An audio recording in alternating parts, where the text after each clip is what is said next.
Hello and welcome to some more Star Citizen news. Star Citizen Alpha 4.1.1 is now with Evocati for some feature testing, and we've also got a newsletter from CIG with a quick summary of the week's news. So let's start with Alpha 4.1.1 on the Evocati PTU. CIG said that they're leaving up over the weekend with that build so that the Evocati can test the stability and play with the combat pilot training ghillie missions. So right now, these missions are set to all show at once, but in the future there will be progression for those missions. So what are we talking about there? So this is Ghillie's combat pilot training missions. These new Foxwell combat progression style missions from Ghillie's training school have a goal to teach players about ship versus ship combat. Players are tasked with an implicit mission chain where we introduce new challenges and let the player figure their way through things rather than hold their hand every step of the way. The missions are intended to be for players who already know how to fly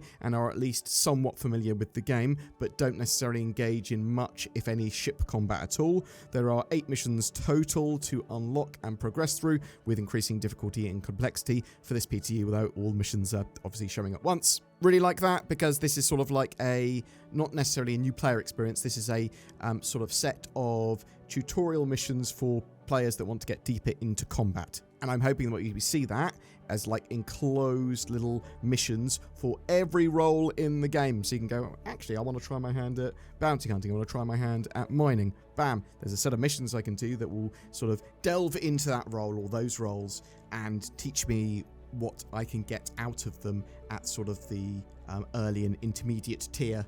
But don't overly hold my hand, because well, you don't want your hand to be overly held when learning these mechanics, because you need to know that they are relatively freeform and expansive, and lots of stuff can happen. There's also Ship Battle Missions V1 Part 1 in this patch. This content delivery is focused around developing a new set of missions featuring ship combat. Each mission will have improved scenario design and leverage new technology to allow us to improve the narrative flow of missions. The goal is to deliver missions with superior scenario design and a greater level of polish and attention to detail. So better missions for when you're doing combat missions. Sounds really, really good. We know that Cloud Imperium have been working on a variety of things as well, from the sort of monthly report and the roadmap roundup. In the roadmap roundup, they basically said they've been working on space combat missions for patrol, ambush, and combat events for 4.1.x builds. Obviously, some of this will be in 4.1.1. I believe you can also expect older missions that they want to bring over to the new system to be updated for it. They then go on to basically say with this patch that it doesn't contain all the intended features yet,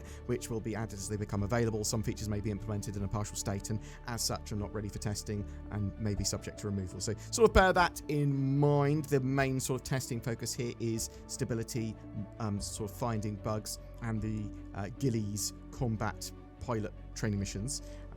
And yeah, there are a variety of major bugs and stability issues with this patch still. Patrol missions and not progressing properly, along with some other missions not being completable, ambush missions being missing, and there are still issues with minables not working on planets, so a good amount of known issues, be they critical or blockers. CIG have said as well that their goal for this patch is to hit further waves, more waves, as early as possible next week. So you'll see wave 1 probably by Wednesday. Sneak peek in the newsletter, potentially some more content for 4.1.1. Some silver bars with the tagline, everyone's got their dues to pay.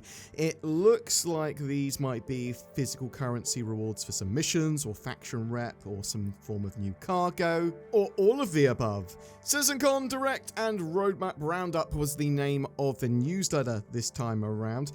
Basically, CIG said, mark your calendars for October 11th with the team hard at work on our upcoming major milestones. This year, CitizenCon Direct is bringing the excitement directly to you. Expect reveals, surprises, and a fun way to join the festivities with CIG developers globally, including in-person bar citizen watch parties. So yeah, we know that we're going to have a one-day CitizenCon that's a digital event, much shorter, direct to your face. Really, really cool. Really looking forward to CitizenCon Direct. CIG will be giving us more information about that in due course. So there's also the monthly report where CIG had talked about up to 7 unannounced ships and vehicles that they're currently working on, potentially for release over the next couple of months, including for Fleet Week. I've already made a couple of videos on some of the leaks and rumors for 1.1 and Fleet Week, so check those out if you're interested. There are more and more coming out, and we'll talk about some of them potentially in some future videos. Prepare for an orbital assault. To celebrate the release of Alpha 4.1 Orbital Assault, we've introduced patch bundles in the pledge store. These limited time item and cosmetic packs will accompany most content patches and are not to be missed. Embark on your Alpha 4.1 adventures with the new Downburst patch bundle featuring a black camo and gold Banu Anna armor set, Volt Parallax assault rifle, and matching paint for the Drake Corsair. A new round of hot fixes also went out for the 4.1 patch yesterday, which is continued to improve the state of the game. I'm really interested to know if you like the ideas behind these sort of pledge store bundles. I'm all fine with CIG funding Star Citizen with ship sales and sort of mini sales and patch sales and stuff like that, as long as those things that they sell aren't going to totally break the game, aren't pay to win. It does feel like some of these things have a level of exclusivity to them, obviously with the sort of patch bundles where they go, look at this cool armor that's going to be in this patch. The way that you can tie it to your account permanently is by buying it with real money, otherwise it may get wiped in the future. That said, all that armor and more and customizable sort of armor and that sort of stuff will be available once the, game is version 1.0 and no more resets. It's just in the meantime while people are playing, they're sort of incentivized, right? Especially with item recovery tier 0 to buy stuff with real money so that it stays on your account and then you're able to take it out without risk of losing it. We'll probably do a separate video on the importance of loss for driving the economy and driving fun in Star Citizen, and also some things that, yes, aesthetics, maybe you don't want to lose them and they can have some ways around that, like what they've done with item recovery, but maybe a bit more developed. So there's item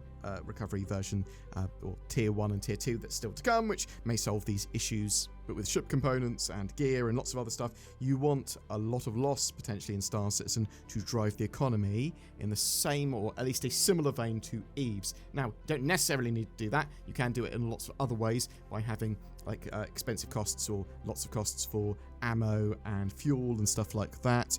Or there's lots of other ways of addressing the economy, and it's going to be an economy that is more simulated than Eve's player-driven economy, so bear that in mind as well. But yeah, it's something that we'll talk about in a lot more detail in some future videos. I'm sort of interested to know other people's opinions on that. And are you excited by Star Citizen Alpha 4.1.1 and Fleet Week coming? Obviously we've got end of April, we should have 4.1.1, and then middle of May, we've got Fleet Week. It'll be interesting to see what they do with that. Lots and lots of cool stuff can be happening at Fleet Week. It's going to be the biggest and potentially best Fleet Week ever. Let's hope that the servers don't break and that the patch is in a good state, because CIG are focused on playability. Do you think it's going to be a good playable state for the free fly during sort of the Fleet Week festivities? Whatever your thoughts or questions, chuck them in the comments down below. Good reason to do that as well is that we have a ship giveaway every month, and this month of April we are giving away 3 different ships to 3 different winners. I mean, they're the same ship to 3 different winners.